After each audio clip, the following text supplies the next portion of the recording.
All right, welcome back to another episode of Generation to Generation, Bridging the Gap with Rex. And Eva, and we're so excited to have you with us today. We're always excited to hang out. Yes, we're so excited. And so, why don't you tell them what we're talking about today? What are we talking about today? We are actually reintroducing ourselves. We just hit episode 50 in our podcast journey, and we've been doing this for a little over a year, and we are making the transition to video files. Up to this point, we have just been audio, but we figured it was time to up our game, go to the next level, include video, and so here we are. Here we are. And audio files synced, but we thought it'd be a good time to reintroduce ourselves, just tell people what we're about with the Generation to Generation podcast. And our why statement is extremely simple. We think it's very clear. We encourage genuine and authentic conversations between the generations. Yeah, it's the whole point of this was to learn and to teach others how to communicate with each other. We have, 41 years? How many years is it between us? Is it 47 or 41? Or What 46? is the difference between us? You're asking difficult questions. It's There's 40 plus 40, years. there's 47. There's Yeah, 47. I'm sitting here doing quick math. 47. there's 47 years between us. So you experienced 47 years of life before I came into it, before you, as you've said many times, which you can talk about again, but how you stepped out of your world and into mine.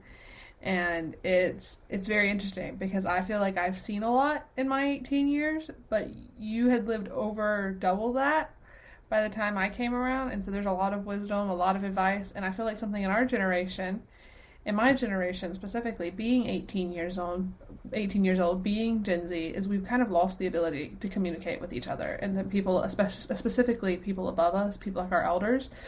And you and I, my entire life, have always talked well. It's always been something, whether it was sitting in the car going to daycare, or when you were picking me up from school on Wednesdays because mom worked late, or when we were sitting on the front porch talking, or going to breakfast. We've always talked. And we realized how rare that is with people, and specifically because we would tell people about it, and people were like, "Oh, I wish I could get my kid to sit at the dinner table and talk to us about their day or about their opinions on things." And so we were like, "Well, what have y'all done differently? What have you and mom done differently to help encourage that?" And so we just started a podcast to talk about it. And for me, I'm getting hours and hours of your wisdom recorded, and for you, you're getting to share your wisdom, and we're getting to teach other people just how to communicate. Yeah, and it's been a fun ride this past year. A couple of things on your comments. Number one, the whole premise I got from my dad, your grandfather. I will never forget. He told me when I don't know that I was a teenager yet. And he just said, "Son, I always want us to be able to talk." And we've kind of adopted that as our sign off tag to Mm-hmm. every episode, regardless of what happens. Let's always be able to talk. But one of the other things he told me, he said, "Son," he said, "when you came into my world," he said, "I realized that my world no longer existed. And if I was going to communicate with you, I had to get into your world. I had to learn your world." And that was such great wisdom from my dad to me. And I've used that with you. I've told that to you Mm-hmm. numerous times, and and I'm sure it was difficult for him. We're talking about a guy that grew up in the Depression. He went off to World War II as an 18-year-old, and then here I come along in the 60s and 70s, and it's just a different world. Well, it's the same with me. Here you come along in 2012, and my No, world. I came along in 2006. Thank you very much. You're right. You're right. What's significant about 2012? Why do I have 2012 on the No brain? idea. No Maybe idea. it's because you were born on the 12th, October the Maybe. 12th. That's Yep. probably it. Okay. All right. I'm sorry. 2006. You come along 1 year before the iPhone, by the way. Yeah. iPhones were released in 2007. So you truly are the iPhone generation. Yeah. I didn't grow up in that world. So I've had to learn your world And I think that's where people in my generation, sometimes we do make that mistake. And I'm so grateful to my dad for having that wisdom to tell me, hey, I've got to learn your world. And it doesn't negate the life experience that he had, the lessons learned that he had to share with me. And that's one thing I appreciate about you is that you adopted that early on. And it was really the genesis of the podcast. One day you just, I don't know what it was, but it was like you had an epiphany and you're like, Dad, you got some really good life lessons learned and I need to pay attention to those. And that gave me the idea. I thought, okay, So she you were gets sitting on the it. front steps. We were. And it's like, well, let's do a podcast. Yeah. So that's kind of how this happened. Yeah, it's, we're not like, sometimes I think a lot of people, when it comes to podcasts, they think, oh, I have to have this big platform already, or I've got to have this massive influence, or I've got to have these important family members, or things like that. But I think what's so cool about us is, we're normal people. We have cool stories. Sure, you have an incredible story, which we'll talk about later, but it's I think it's comforting to a lot of people who listen to us is we don't, we were not like you look at sometimes when like you're at a church event or something and you have a speaker on stage and they've, like Sadie Robertson or something. Her family has been on TV her entire life, things like that have this platform and you're like, "Oh, I could never like have a platform like that. I could never speak like that." And then it's just like, "No, like these are the same conversations you and I have with each other." We're just on recording now because like last week we did an episode on Memorial Day and it was like last episode we did an episode on it and it was really interesting because I had never known the meaning of Memorial Day. So 20 minutes before we were recording, we were sitting in your office talking about it and we pretty much had the same conversation, just more in depth on recording. And so it's really, really cool because all we're doing is talking. All we're doing is asking questions and being willing to hear each other out, and that's the heart of it. There's not this big script where we're not scripted. We really don't have a plan going into this half the time. We kind of just choose a topic 20, 30 minutes before, spend a couple minutes researching it, and then go in and talk about it. So sometimes we're not always the most educated. Sometimes we ramble a little bit. Sometimes we stumble. And I think that's what's so real about it, is the fact that we are so authentically us on it, which is exactly what we're trying to do, is create authentic conversation. But I talk to you the same exact way on here as I do sitting in front at the dinner table or sitting in your office or riding with you in the car or on our front steps. And so I think that's something that's super important. Yeah, and I love that, Eva. And again, we just really started out wanting to be an encouragement to families that might be struggling with their communication because we get that a lot. As a pastor, sometimes I hear that from people in small groups, just in casual conversation, hey, how do you talk to your teenager? We struggle. And I'm like, well, I have a hard time relating to that because again, we've never struggled in our communication. Again, I credit my dad with that, Yeah. a lot just because of his philosophy. But I will tell you this, you and I never had an argument or a disagreement prior to the podcast. Nope. We never had any tension whatsoever. Now, your mother and you, because you are very much alike, yep, you guys kind of bump heads a little bit. And Well, you told me to do something and I do it. I really, like, I was stubborn. That was one thing. But I never really, like, fought back. I would feel like, I threw a shoe at you once, but I was also 3 and probably tired. But like yeah, we never. you want to tell them how that story played out, So there was or like a mother. you Yeah, want to skip that? we'll tell it because this kid tells you a lot about my personality if you're new to this, because we've kind of like skipped over some important facts about the fact that like you're a pastor and you were in the army for 22 years and I just graduated high school and all of these things. That's the TLDR. But at like 3 or 4 at daycare. They did like a parents' night out where like they dropped the kids off after hours and let the kids like stay and hang out, and while parents could have like a date night and everything. And I did not want to leave. at all. Did not want to leave when it was time to come pick up. And I'm like throwing a temper tantrum. It's probably past my bedtime. It's probably a lot of things happening. I had severe FOMO as a kid, like all these things. And so I took my shoe off and I threw it at him while he was driving. I don't remember if you pulled over and whooped my butt then. I can't remember that, but I do remember I can that. assure you that I did. Okay, so he And pulled I'm over surprised and that it's not memorable. um, well, I thought that was what happened, but I didn't know if you waited till we got home. But I did get my butt whooped because we're Southern, and that's how it works. Um, but it, but that tells you a lot about it. That's how I was real. Like with my mom, I would fight back. I would give her like, I would use my words. I would be snappy. But with him, like, I would do it. If he got on to me about something, I'd do it. I may complain, but I would do it. But when we started this podcast, ooh, we for the first time ever, our words, my words became more directed at him. Um, I did not like the way we were doing some things, and it took a long time because here's the heart of it was we talk a lot about how to communicate generation to generation, and we talk a lot about how my generation has a really hard time communicating with the older generation. But a big thing we had to overcome ourselves was you had to learn how to communicate with me because I already was having to like break down like how I communicated about the technology and things because for a lot of this being an iPhone kid essentially technology is second nature to me. I move through things a lot quicker. I troubleshoot a lot quicker because I know what to expect in things. And so I had to break down how like I was doing the recording and how I was doing all this a lot slower for you, but you were not there was a wall between us when it came to how you communicated with me about like episode topics and what we were talking about. And so it was a lot of attention. Like I think like tension. I think we stood outside of lunch after church one day and kind of just passionately talked to each other for like 45 minutes outside of the Jason's Deli. And it was just like a whole like this there was just this fight. We could not get through an episode.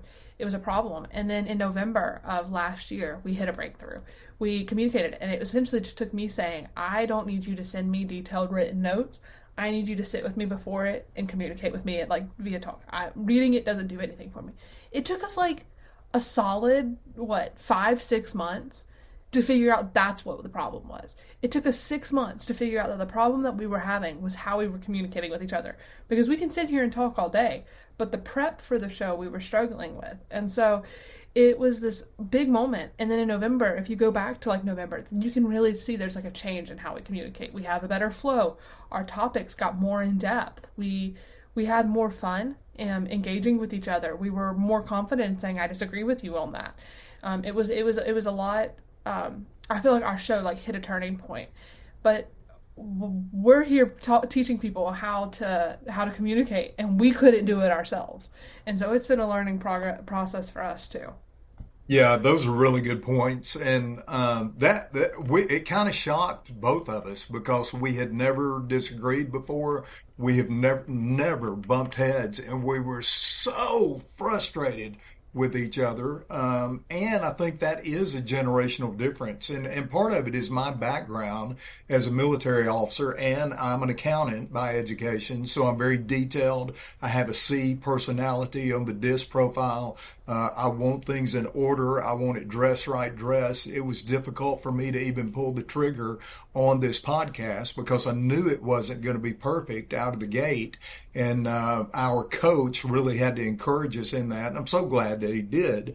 But nonetheless, when you have two co-hosts, that's another thing we learned. It's one thing if you're going to host a podcast by yourself, but when you have a co-host and you have to agree on the topic, how you're going to approach it, let's just forget the details, the major sub points. We bumped heads on that a little bit, but again, because of my background with the detailed personality, I wanted to write out a script with all of the main points, all of the sub bullets, and then 2 to 3 sentences under each paragraph. I wanted all of that in writing, and that frustrated you because you felt like that came across scripted, and that even though I wasn't talking off the script because I had written the script, I was still basically talking off the Yeah, you were script. deferring to And it. Yes. And so we just had to work through that. And I'm in the process of writing my first book. It's kind of funny. My editor is a Gen Z person. And so you have a boomer that's written the book, and it's very detailed. I tell a lot of stories, and the editor is looking at it. And again, I know she's a Generation Z person. She just wants the details. And I'm like, girl, you missing half the story here. But I've had to learn to kind of meet her in the middle. Yeah. Hey, don't tell so much story and don't expound so much that you lose the reader. And for her, she's just like, hey, cut to the chase. And I'm like, okay, I get it. We got two opposite ends of the spectrum. We got to come in the middle and meet and get a Yep. product out. And it's the same thing with And I think podcasts. our podcast probably helped with that, learning, how to take that. Because, a lot of people come to us and they're like, I have a really, like, I led a small group for middle school girls, and I had a mom sit down and talk at the table with me for an hour after.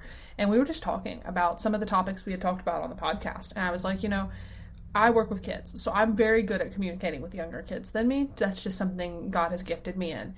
And I'm growing up with older parents. I grew up communicating with a lot of older people. And so I communicate very well with people older than me. And so I was like, she was asking me, she was like, how do you talk to your parents? Like, I hear how you talk on the podcast, but like, how do you encourage that? How do you engage with that? How do you feel comfortable opening up to them?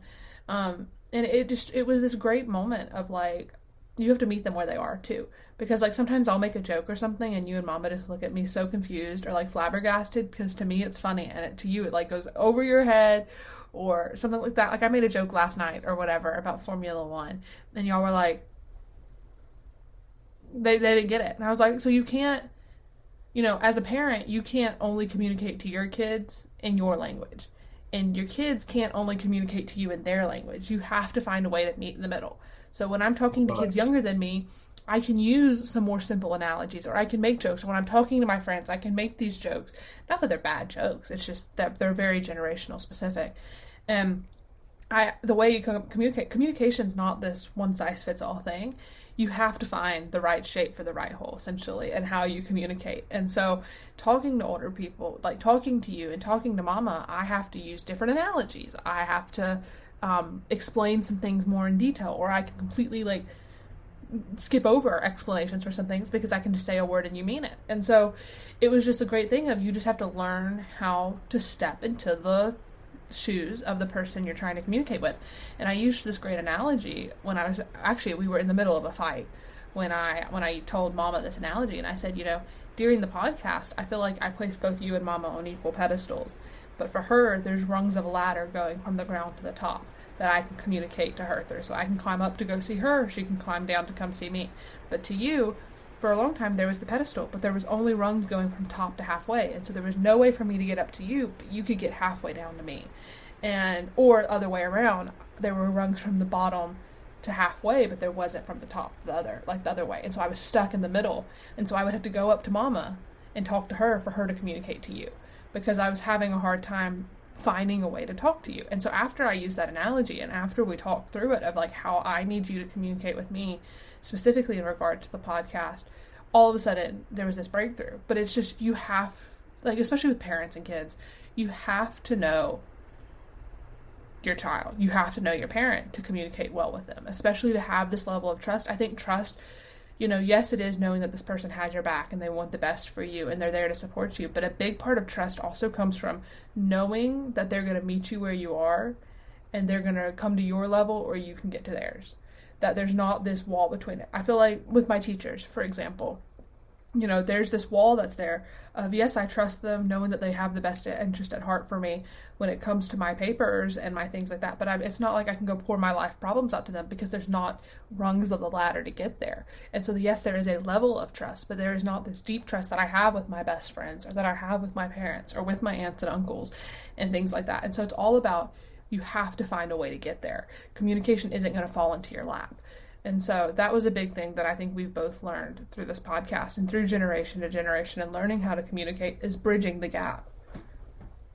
yeah, again, great points, Eva. And a lot of times what you're talking about is we tend to mirror image.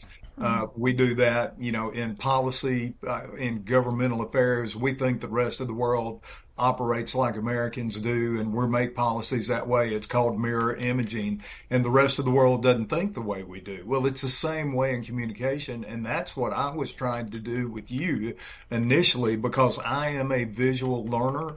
I want to see the plan on paper. I want to see the bullet points. And so, because I want to evaluate those, I want to think about them. I want to kind of turn them over. And it gives me a chance to do that when I have it either on the phone or on a piece of paper, an email, Yep. whatever it is.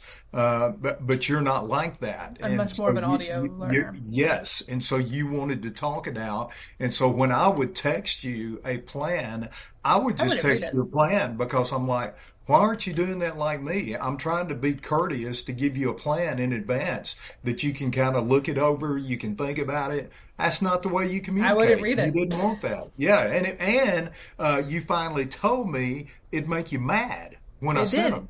It would. It would make me mad. I would like he would send them to me at like 8 in the morning, and I wouldn't have to be up till like 10. And I would check my phone and I would look at it, and I wouldn't come out of my room for 30 more minutes just because I couldn't talk to him. I was like, I have told him I hate these.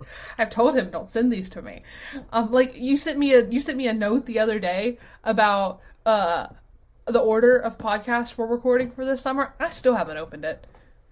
Yeah. Because I sat in your office and you talked me through them. Like, I still haven't opened it. I let you send them to me for your sake.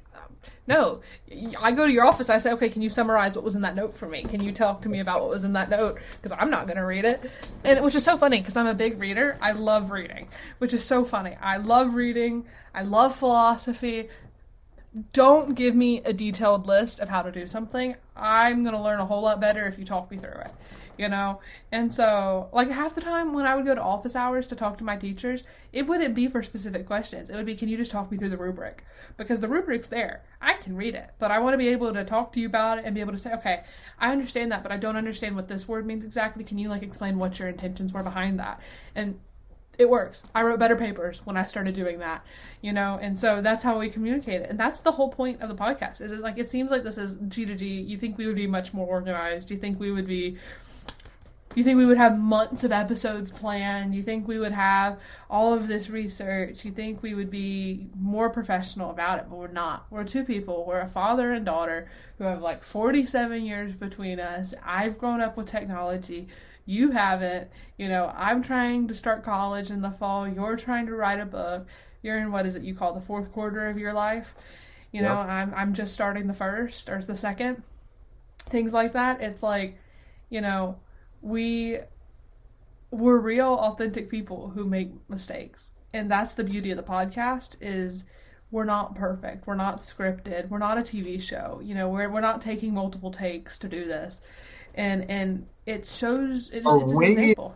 we're winging it. We are. We are the if you meet us in person, we're the exact same we are on camera. Like, you know, we are the exact same here. I think that's not something that's like the people close to us who also listen to the podcast. I think they know us better. And it's really funny because somebody will come up to me at like church or something and they'll like mention something and I'll be like, how do you know this? And then I forget they listen to the podcast because I'll ramble about the same things that I'm passionate about here on the podcast as I will in person. And it's like great because they'll come up to me and they'll be like, so how is like your thesis? And I'm like, I've never told you about this in my life. And then I'm like, oh, no, you listen to our podcast every single week, and I'm the exact same. And so it's a lot of fun.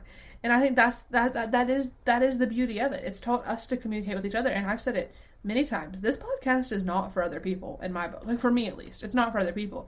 It means that, you know, in 10, 20, 30 years when I have my own kids, I can go back and listen to the advice and wisdom that you gave me when I was going through the same thing. You know, the advice and wisdom, the stories, because you won't be here forever. And so having this, and then my kids one day can come and hear their stories. It's like a digital like diary or journal for me. And for you, you're using it to pass wisdom and lessons. But for me, it's so much more personal. And so I ask the questions. I say, wait a minute, I don't know what that means, rather than just Googling it, because I want to hear you talk about it. I want to hear you explain it. And that's how communication works, is you have to have a relationship where you can ask questions and where you can say, I don't understand that. And can you explain that to me? Or what do you mean by that? Or can you tell me the story behind that? And that's, we've grown closer because of it. Yeah, and that's probably a great place to wrap this Hmm. episode up, Eva. We just, again, we no question is off limits, and it's just been a lot of fun going through this process. And one of the things, to your point about just a dad and a daughter talking, when we did this or came up with the idea, we have never intended this to build an audience in any way. And I think sometimes you made some allusions to this in your initial comments. Sometimes people do things to gain a platform, to gain influence. And we just came into this realizing, hey, we're doing this as a conversation between a dad and a daughter. And oh, yeah, by the way, there are going to be some parents and some teenagers that have difficulty communicating with each other, and they're going to find our podcast, and that is our audience. Yeah, And I don't know if 100%. you remember this, but we talked about our goal initially. We wanted to help 100 families, Yep. and I hope that we're doing that already at But this if we're point. making a difference in one family's life, that's all that Absolutely. matters. That's all that matters. And Yep. it's helped like even off the platform too. I think it's helped us become better communicators because I feel like I've become a better communicator because of it. Just being able to talk, having like not even the platform, but it's just like I babysit, I nanny, getting to talk to families. I've gone through this and like having this, I can say, hey, you're interested in the kind of education I've been in. I can talk to you too, but we also have talked about it in two of our podcast episodes. Like we answer a lot of questions in it. We all three of us sit around it, you, me, and mom, and we talk about it. And so it's been very helpful just in our own lives too, of just learning how to communicate with people. I think I've met more people through it. I have better relationships with a lot of people through it. And no question is off limits. We talk about anything. We talk about everything. We talk about Veterans Day or Memorial Day or why voting matters, or we play table topics with each other just to show easy ways you can start a conversation. And it's just we literally nothing is off limits. We will talk about anything. And that's the big thing too, is as our listeners, if you have something you want to hear us talk about, please, because I'm sure we would love to talk about it too. No question is off limits. We want to answer your questions. We want to talk about it and see how our own personal experiences shape it, and so message us and ask questions. If you're going through something in your own life, we would love to talk about it and pass our wisdom down or our experience. Absolutely. So, again, I think that's a great place to stop. By the way, talking about unscripted, we just moved to a new platform, and I got to tell you, I love this. The video quality is much better than our first couple of episodes that we did via video, and so this platform is, as you would say, you didn't hear me say it a while ago. I tried to slip it in when you were talking about communications among the generations. This platform is Firebus. Funny story about that word. I'll explain it because it's not a popular slang word. Is my best friend was at camp last summer and she tried to say fire and busing, which are both slang words, and it came out fire bus, and it spread around her entire camp, her entire school, all of her friends and family. I use it, my friends use it, my school uses it. So it was fire bus. This episode was fire bus. And it was Firebus. So great hanging out with you, Eva. And regardless of what happens, let's Let's always always remember to be be able to talk from from generation to generation generation. to You generation. remember that? You remember the buy tag? Yeah, yeah. Generation to generation.